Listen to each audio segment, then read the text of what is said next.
नमस्कार दोस्तों, राधे राधे, जय श्री कृष्णा। कैसे हैं आप सभी। तो जैसा कि आप सभी को पता है, देवशयनी एकादशी का व्रत इस वर्ष 6 जुलाई 2025 यानी कि रविवार को रखा जाएगा। जिस तरह से निर्जला एकादशी का व्रत बहुत खास माना जाता है, उसी तरह से देवशयनी एकादशी का व्रत भी बहुत शुभ माना जाता है। कहते हैं कि देवशयनी एकादशी से श्री हरि योग निद्रा को चले जाते हैं, लेकिन फिर भी भगवान विष्णु की कृपा उनके सभी भक्तों पर रहती है।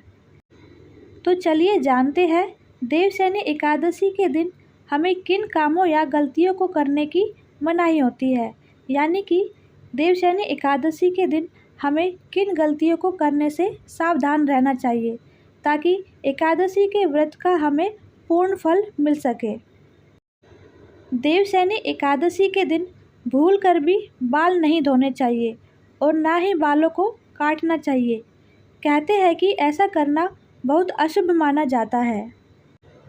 इसके अलावा देवशयनी एकादशी के दिन तामसिक भोजन से दूरी बनाकर रखनी चाहिए, जैसे लहसुन, प्याज, मांसाहारी भोजन और शराब आदि। क्योंकि यदि हम एकादशी के दिन तामसिक भोजन करते हैं तो हमें व्रत के पूर्ण फल मिलने की बजाय इसके विपरीत दुख ही दुख और हमारे जीवन में कष्ट ही कष्ट मिलने शुरू हो जाते हैं। भगवान विष्णु को पीला रंग बहुत प्रिय है, तो कोशिश करें पीले वस्त्र पहने। काले रंग के वस्त्र भूलकर भी धारण ना करें, ये बहुत अशुभ माना जाता है।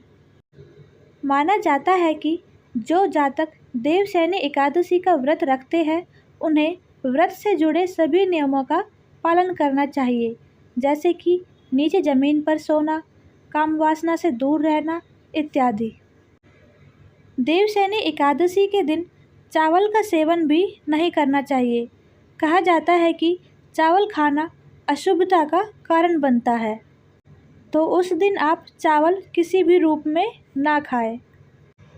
देवशयनी एकादशी का दिन बहुत शुभ माना जाता है, इसलिए तन और मन दोनों को शुद्ध रखना चाहिए।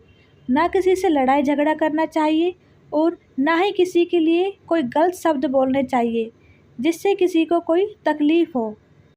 क्योंकि यदि आप व्रत रखते हैं लेकिन दूसरे व्यक्ति से उस दिन लड़ाई करते हैं, झगड़ा करते हैं, गाली गलौज करते हैं या फिर कोई ऐसे शब्द बोलते हैं उनके खिलाफ़ जो उनके दिल को बहुत तकलीफ़ देते हैं, तो ऐसे व्रत करने का कोई फ़ायदा नहीं है। तो आपको ये जानकारी कैसी लगी? अगर आपको अच्छी लगी तो इस वीडियो को लाइक करें, और अगर आप श्री कृष्ण के सच्चे भक्त हैं तो मेरे चैनल को सब्सक्राइब करके कमेंट में लिखेंगे राधे राधे।